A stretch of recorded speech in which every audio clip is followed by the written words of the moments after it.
हाँ तो मेरे पुरुष मित्र और महिला मित्र, कृपया करके इस वीडियो को दिल पर ना लें, क्योंकि ये वीडियो बिल्कुल ही मनोरंजन के लिए बनाया गया है और इसमें किसी विशेष पात्र को टारगेट नहीं किया गया है और वीडियो में जो भी बातें बोली गई हैं वो सिर्फ मज़े के लिए हैं। इसलिए वीडियो को एंटरटेनमेंट की नज़र से देखना। तो चलो इस वीडियो को स्टार्ट करते हैं। इस बंदे से मिलो, इसका नाम अजय है, जो अपने बचपन के दोस्त रवि के पास काम करने के लिए जा रहा है। वो सब तो ठीक है, लेकिन इसका दोस्त मुझे किसी भी एंगल से मैकेनिक नहीं लग रहा है, क्योंकि जरा तुम ही देखो, ये साफ साफ दिखाई दे रहा है कि इसने कालिख अपने हाथों से अपने चेहरे पर लगाई हुई है। अरे अगर कालिख लगती भी है तो वो चेहरे के किसी किसी हिस्से पर लगती है, लेकिन ये तो पूरे चेहरे पर ही लगी हुई है। और इसकी आंखें कैसे बच गई? मुझे लगता है ये लोग हमें गधे समझ रहे हैं, लेकिन चिंता मत करो, मैं तुम लोगों को गधा नहीं बनने दूंगा और इन लोगों को जम के ट्रोल करूंगा। रवि लड़कियों से काफ़ी दूर रहता है और उसका मानना है कि लड़कियों से काफ़ी दूर रहना चाहिए और अपने काम धंधे पर फोकस करना चाहिए, लेकिन ये साला ऐसा ठरकी है जो भगवान के साथ साथ एक हीरोइन की भी पूजा करता है। खैर वो एक अच्छे दिल का इंसान भी है, क्योंकि वो चाहता है कि अजय अपनी पढ़ाई पर फोकस करे और शाम को उसका हाथ बटा दिया करे। लेकिन अजय का कॉलेज कोई ज़्यादा ही पढ़ाई पर ध्यान नहीं देता, क्योंकि वहाँ पर ठरकनेस का तो अलग ही लेवल है, क्योंकि वहाँ पर एक लड़की पर लाइन मारने के लिए बोर्ड पर शायरी लिखी जाती है। हसीनों में हसीना है मनीषा, मेरी किस्मत का जीना है मनीषा, मेरी उसकी मोहब्बत है पुरानी, मैं जोरी हूँ नगीना है मनीषा। है ये सच में पढ़ाई करने आते हैं या ठरकी बनने आते हैं? और ये जो कुछ भी हो रहा है वो किसकी लड़की है तुमको पता है? वो एक अमीर बाप की बिगड़ी हुई लड़की है। और फिर से वही घिसी पिटी कहानी। अपना अजय उस लड़की को सुधारने का प्लान बनाता है और उसके मन में क्या चलने लगता है? हाँ बिल्कुल ऐसा ही। इन सालों का पता नहीं इनके अंदर ऐसी कौन सी चुल मच जाती है कि सब काम इन्हीं को करने हैं। लड़की के लिए फाइट भी यही करेंगे, लड़की को इम्प्रेस भी यही करेंगे और लड़की के साथ प्रेम गीत भी यही गाएंगे, जबकि बाकी लड़के दूर नल्ले बनकर खड़े रहेंगे। और उनकी फाइट उसकी तो पूछो ही मत, क्योंकि जो मोटे मोटे लड़के डंडे लाठी लेकर खड़े होते हैं उनको भी ये हमारे मेन कैरेक्टर प्लॉट आर्मर पहनकर धूल चटा देते हैं। वाह वाह, मतलब एक जवान लड़का दूसरे जवान लड़के के साथ फाइट करता है और उसकी टक्कर बराबर की होती है, तो उस फाइट में एक आम लड़के की फटकर हाथ में आ जाती है उसको हराने के लिए। लेकिन यहाँ पर तो 4-5 लड़के भी मिलकर एक डेढ़ पसली को दबोचने में नाकामयाब रहते हैं। नहीं मतलब कुछ भी, तुम फिल्म के हीरो हो तो क्या तुमको वो अथॉरिटी मिल गई कि तुम कोई भी इलॉजिकल हरकत करोगे और लोगों को बेवकूफ़ बना दोगे? खैर छोड़ो, अजय लड़की को जलाने के लिए उनके दोस्तों को अपना बिहेव दिखाकर फंसा लेता है और उन सब को चटा देता है। मेरा मतलब अचार, उनको अचार चटा देता है। ये देखकर लड़की जलस करने लगती है और उसको भी चाटना है। अरे अचार चाटना है। अब तो अचार की वजह से लड़की अजय के साथ टाँका फिट कर लेती है और उसके साथ शादी करने के लिए भी तैयार हो जाती है। यहाँ तक कि उसका बाप भी मान जाता है, जबकि ऐसा होना नियरली इम्पॉसिबल होता है। इस बात पर अड़ जाता है कि उसकी बेटी शादी करेगी तो किसी अमीर लड़की के साथ ही करेगी। लेकिन यहाँ पर तो इसका बाप समझदार निकला और अपनी बेटी की खुशियों के लिए एक टीचर को अपने घर का दामाद बनाने के लिए रेडी हो जाता है। लेकिन लड़की वो उसकी गरीबी देखकर कुछ नए नवेले कपड़े भेज देती है ताकि अजय उसके डैडी को पसंद आ जाए। लेकिन यहाँ पर तो अजय की खुददारी डंक मारने लगती है और हाथ आया मौका निकलवा देती है, क्योंकि उसकी नज़रों में वो अपने दम पर सब कुछ करके दिखाएगा और लड़की के बाप के लेवल के जितना होकर उसके साथ शादी करेगा। अब इसके लिए उसको 3 साल की मोहलत चाहिए। अबे गधे, जब सुख खुद चलकर कदमों में आ रहा है तो हम उसको एक्सेप्ट नहीं करेंगे, बल्कि अपनी अलग ही जी मस्ती चलाएंगे। और ये सब देखकर तो मुझे उस वीडियो की याद आ गई कि ये जो गरीब होता है साला, ये अपनी आदत से गरीब होवे। अब यहाँ पर एक बात मुझे बताओ भाई, तुम ऐसा कौन सा ही बिजनेस कर लोगे जिसमें 3 साल में झंडे गाड़ दोगे? नहीं, सोच कर देखो, तुम एक गरीब से लड़के हो, तुम्हारे पास ज़्यादा पैसे नहीं हैं और ना ही बिजनेस करने की नॉलेज है। तुम अपने घर और खेत को गिरवी रखते हो और 30 लाख रुपया कर्जा लेकर स्पेयर पार्ट बनाने का बिजनेस करने लगते हो। और तुम्हारी किस्मत देखो, वो स्पेयर पार्ट बनाने वाली कंपनी 1 साल में चल भी जाती है और इस बस 1 साल में तुम लड़की के बाप के लेवल के जितने भी हो जाते हो। नहीं मतलब वाह, बहुत बढ़िया। अगर इस स्पीड से प्रोग्रेस होती रही तो तुम तो भाई 5 साल में ही अंबानी को टक्कर देने लगोगे। फेंकने की भी हद होती है यार। नहीं मतलब मैं एक कॉलेज वाला स्टूडेंट हूँ, मुझे बिजनेस के बारे में घंटा मालूम है और ना ही मुझे कोई एक्सपीरियंस है और ना ही मैंने कुछ सीखा है। इस हालत में प्रोग्रेस में कितना समय लगेगा? चलो इसको थोड़ा डीप में समझाता हूँ। शुरुआती पहले से 6 महीने ये केवल सेटअप और सीखने का समय होता है। इस दौरान खुद की जेब से पैसा जाता है, मुनाफा नहीं होता और 1-2 साल होने पर नो प्रॉफिट नो लॉस की स्थिति आ जाती है, यानी बिजनेस अपना खर्चा खुद निकालने लगता है। और यहाँ पर तो अजय ने 1 साल में ही सब कुछ करके दिखा दिया। कंटिन्यूसली बिजनेस करते रहने पर 3 साल और आगे यहाँ से असली प्रोग्रेस और प्रॉफिट दिखना शुरू होता है। जबकि बिजनेस सक्सेस होने के कितने चांस होते हैं? 90% स्टार्टअप फेल हो जाते हैं। ग्लोबल डेटा के मुताबिक पहले 5 साल में 10 में से 9 नए बिजनेस बंद हो जाते हैं। सफलता के चांस सिर्फ 10% होते हैं। इसीलिए अपना सब कुछ दांव पर लगाना बेहद खतरनाक हो सकता है। सब कुछ बेचने से पहले इन बातों को ध्यान में रखना जरूरी है। बैकअप प्लान, इमरजेंसी फंड होना जरूरी है। अगर तुम सब कुछ बेच दोगे तो शुरुआती महीनों में घर चलाने और बिजनेस का घाटा सहने के लिए आपके पास पैसे नहीं होंगे और बिना एक्सपीरियंस के बिजनेस स्टार्ट करेंगे तो इसमें क्या क्या हो सकता है?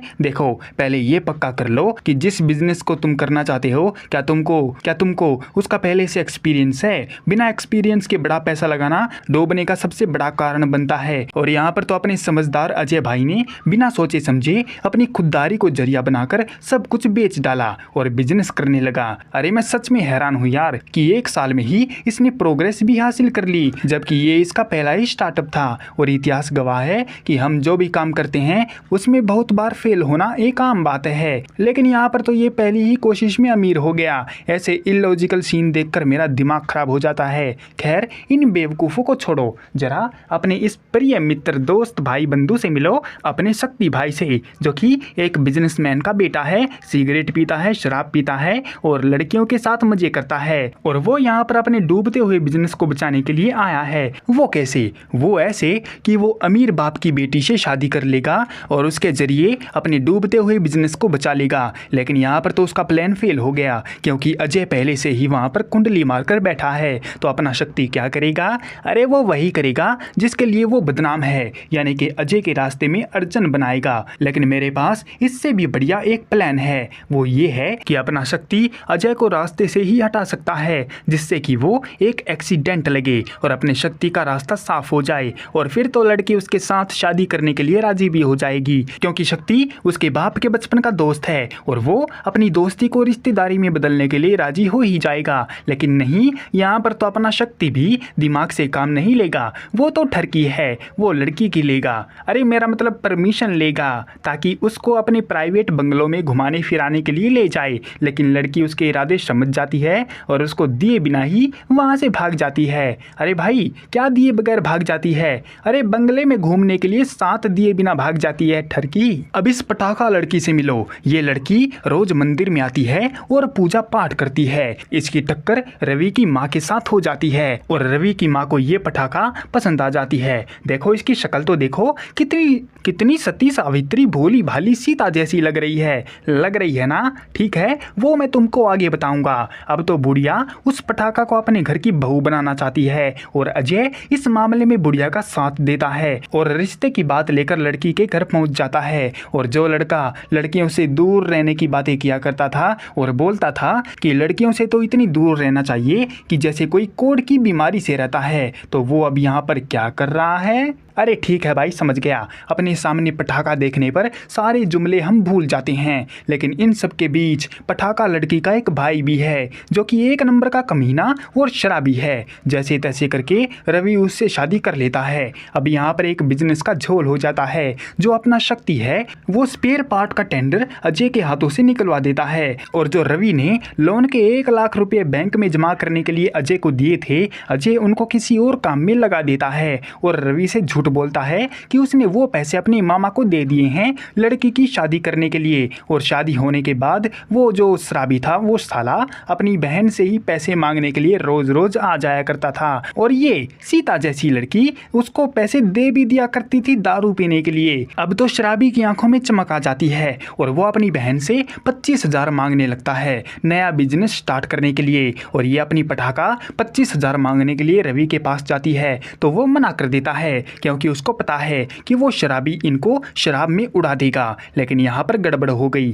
क्योंकि अगर बिजनेस में लड़की पत्नी या कोई भी औरत आ जाती है तो उससे बिजनेस का बंद होना तय है। यहाँ पर भी कुछ ऐसा ही होता है। इस बात से अपनी पटाखा की जल जाती है कि उसका पति अपने साले को 25,000 रुपये नहीं दे सकता, लेकिन अपने दोस्त के 1 लाख रुपए को भूल सकता है। इसलिए वो रवि के कानों को भर देती है कि अजय ने 1 लाख रुपए का गबन किया है, और घर में ही टेंशन का माहौल हो जाता है। देख रहे हो जो लड़की सीता जैसी लग रही थी वो कितनी चालाक निकली साली। इसीलिए बोलता हूँ लड़कियों पर बिल्कुल भी भरोसा नहीं करना चाहिए और उनको बिजनेस से दूर रखना चाहिए। अरे बिजनेस से क्या, अपने मेंटल वर्ल्ड से ही उनको बाहर रखना चाहिए। उनको तो बस रात के समय ही अटेंशन देनी चाहिए। हाँ मुझे पता है यहाँ पर बहुत से लोग ऑफेंड हो गए होंगे, खैर मुझे कोई फर्क नहीं पड़ता यार, क्योंकि वही लोग इस बात से परेशान होंगे जिनके अंदर दिमाग नहीं है, और जिनके अंदर दिमाग है वो लोग समझ ही गए होंगे मैं क्या बोल रहा हूँ, क्योंकि ये पटाखा इसी लायक है। मैं सबकी बात नहीं कर रहा हूँ,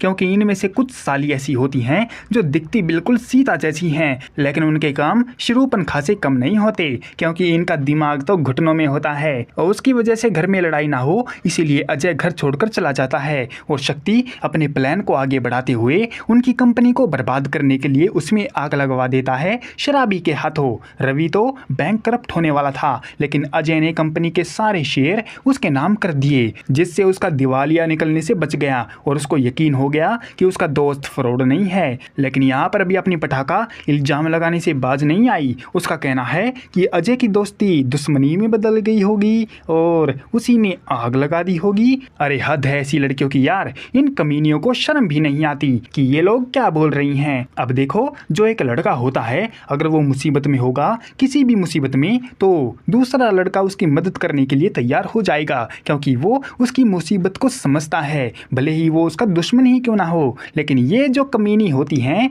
ये बने बनाए काम को बिगाड़ देती हैं, और जिनको जरूरत होती है उनकी मदद करना तो छोड़ो, उनके बीच में अपनी टांग जरूर अड़ा देती हैं ताकि उनको मसाला मिल जाए और बढ़िया टाइम पास हो जाए। अब जिनको ये बात हजम नहीं हो रही है वो अभी के अभी वीडियो को छोड़कर जा सकते हैं यार, क्योंकि मैं हमेशा डार्क रियलिटी बताता हूँ। तभी वहाँ पर पटाखा की माँ आ जाती है और उसका कहना है कि अजय ने जो 1 लाख रुपए गबन किए थे वो उसने उसी को दिए थे, क्योंकि शादी के टाइम पर लाला उसके घर को खाली करवाने के लिए आ गया था, और उस टाइम पर बुढ़िया काफी डरी हुई थी कि वो अपनी जवान पटाखा बेटी को कहाँ पर लेकर भटकेगी। इसलिए अजय ने 1 लाख रुपए देकर उसका घर छुड़वा लिया था, और ये साली जिसकी बदौलत घर पर राज कर रही है उसी को चोर बता रही है। वाह बहुत बढ़िया। खैर यहाँ पर गलतफहमी दूर हो गई, और अब रवि को अजय का एड्रेस मिल गया तो वो उससे जल्दी से मिलने जाता है, लेकिन अपना शक्ति उसका एक्सीडेंट करवा देता है। अब रवि हॉस्पिटल में है और अजय उससे मिलने हॉस्पिटल में जाता है, और जब वो पटाखा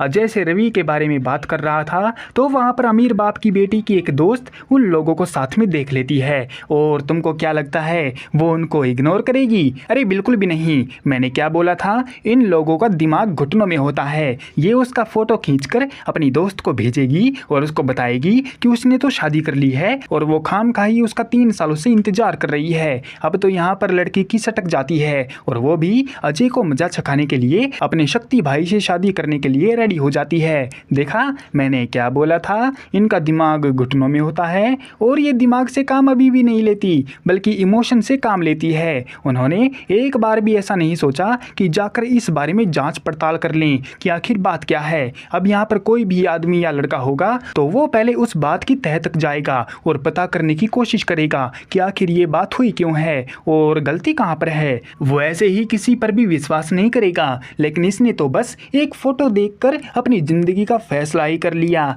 इनकी समझदारी देखकर तो मुझे बहुत ज्यादा हंसी आती है। अब यहाँ पर एक ट्विस्ट देखो, वही दोस्त पटाखा से मिलती है और उसको पता चल जाता है कि अजय ने तो कुछ भी नहीं किया बल्कि वो तो उसकी भाभी है। तो वो हाँफते हुए अपनी दोस्त के पास जाती है और सारी बात उसको बता देती है। लेकिन अब तो देर हो चुकी है, शादी के कार्ड छप चुके हैं, लेकिन फिर भी अपना शक्ति उसको अजय से मिलवाने के लिए चल पड़ता है। लेकिन क्या वो उसको सचमुच अजय के पास लेकर जाएगा? अजय घंटा वो उसको उसी बंगलों पर लेकर जाएगा जहां पर वो उसको पहले ले जाने में नाकामयाब हो चुका था। वहां पर पहले से ही शादी का सब इंतजाम हो चुका है और जैसे ही अपना शक्ति भाई उसके साथ 7 फेरे लगा पाता, वहां पर फिर से अजय टपकता है और वो ऐसे ही नहीं आता बल्कि वो स्टाइल मार कर आता है। देखो देखो कैसे ऊपर से कूदी मार रहा है। अगर साइंस की माने तो कोई इंसान इतनी ऊंची से कूदी मारेगा तो उसके बॉडी का कोई ना कोई ऑर्गन तो जरूर डैमेज होगा, लेकिन यहाँ पर तो कुछ भी नहीं हुआ बल्कि अपना अजय तो खूब मार पिटाई करता है और सभी गुंडों को हरा देता है। अरे वाह, कितनी बढ़िया मूवी है। अब क्या देख रहे हो, लास्ट में तो ये अपनी ऑडियंस को ठरकी बनाकर मूवी को एंड कर ही देंगे। हाँ, तो हमने आज की वीडियो से क्या सीखा कि 400 IQ वाली लड़की की बातों को सर के ऊपर से गुजार दो और उनकी बातों पर ज्यादा ध्यान ना दो और मूवी से इंस्पायर होकर कभी भी बिजनेस करने की मत सोचना। अगर तुम्हारे पास बढ़िया बैकअप है तो करो ना यार, कौन मना कर रहा है, लेकिन अपना सब कुछ दांव पर लगाकर सब कुछ किस्मत के भरोसे छोड़ दोगे तो तुमसे ज्यादा समझदार तो शायद ही धरती पर कोई होगा। अब इससे ज्यादा बकवास मैं नहीं कर सकता। फिलहाल के लिए इस वीडियो को यहीं पर एंड करते हैं, मिलते हैं किसी और बकवास मूवी में, तब तक के लिए सायोनारा।